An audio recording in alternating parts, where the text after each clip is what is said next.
Penjabat Bupati Aceh Tenggara, Dr. Andes Syakir MSI, melakukan pemantauan terhadap pelaksanaan Posyandu yang diintegrasikan dengan kegiatan pejabat lawan dan atasi stunting pelawat.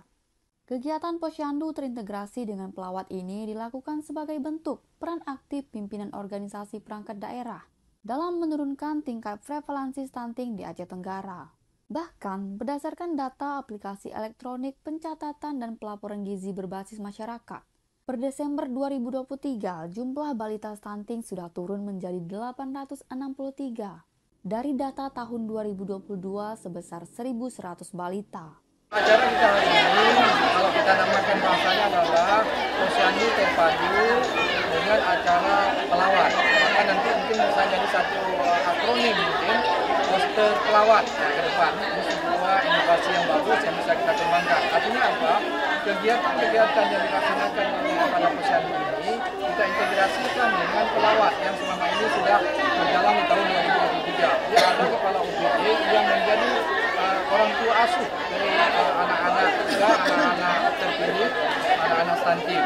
Dan alhamdulillah ini sudah berjalan dan ini terus kita pertahankan ke depan. Nah, berdasarkan data terakhir yang kami terima dari PGM, kondisi data di Desember itu sekitar 863 kalau salah saya. Yang tahun sebelumnya itu 1.100 lebih. Artinya ada perkembangan yang sangat signifikan, penurunan yang sangat signifikan dari segi data PGM terhadap penurunan angka stunting di Kabupaten Aceh Tenggara. Kepala Dinas Kesehatan Heri Al-Hilal berharap peran aktif seluruh instansi dalam mendukung pelaksanaan Posyandu sebagai langkah dalam upaya percepatan penurunan stunting yang diprioritaskan pada lokasi-lokasi fokus. Jadi pada kesempatan ini saya berharap kepada terutama Bapak Gubernur untuk peran aktifnya lebih menggalakkan lagi Posyandu. Mungkin ini sebagai pilot project kita hari ini, seperti yang disampaikan Bapak Bupati, kita akan ada teruskan ini poster pelawat. Jadi kepada yang terutama daerah-daerah lokus stunting, bisa kita lebih galakkan kembali Posyandu berintegrasi dengan pelawat. Kepala Dinas Sosial Bahagiawati yang turut hadir pada Posyandu terintegrasi pelawat menyatakan Dinas Sosial selama ini berperan dalam pemberian makanan tambahan bagi balita stunting dan balita beresiko.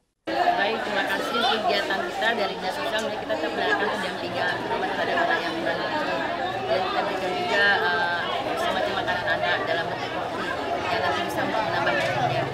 Selain melakukan penanganan terhadap balita stunting dan balita beresiko, Kepala Dinas Pengendalian Penduduk dan Keluarga Berencana Budi Afrizal menyebutkan, upaya penurunan prevalensi stunting juga dilakukan dalam bentuk edukasi terhadap orang tua dan anak yang berada di lokus stunting. Baik, dari Dinas Pengendalian Penduduk tetap bekerjasama dengan OPD terkait.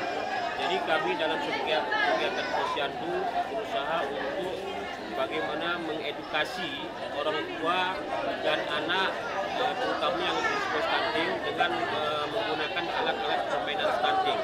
Jadi BKB Kids Stunting ini sudah dikemas oleh ahli untuk menambah stimulus bagi orang tua dan anak agar tidak menimbulkan kebelakangan mental. Jadi BKB Kids Stunting ini kita upayakan dari pemerintah Kabupaten Tenggara memberikan setiap satu desa lokus satu paket BKB Kids Stunting. Alhamdulillah sampai saat ini sudah terpenuhi. Jadi kita menyediakan dari sumber dana DAK ditambah dengan sumber dana fiskal sebanyak 15 unit untuk 15 desa lokus stunting. Penurunan jumlah balita stunting diakui Kepala Desa Likat Kecamatan Bambel, Jeffrey. Di Desa Likat jumlah balita stunting turun hingga 50%. Dari semula 12 balita stunting pada tahun 2022, turun menjadi 6 balita stunting pada 2023. Kami berharap akhir 2024 Desa Likat nol stunting. Tim Liputan Diskominfo Aceh Tenggara.